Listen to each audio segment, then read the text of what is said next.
めるんだ。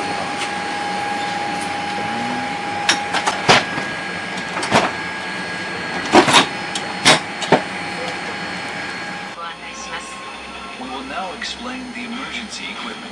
酸素が必要な状態になると酸素マスクが降りてきます。マスクを強く引き寄せ、鼻と口に当てて呼吸してください。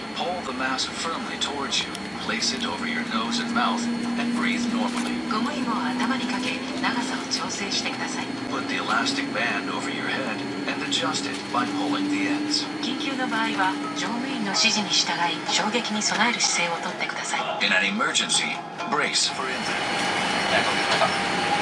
あ、早く閉めるんだ。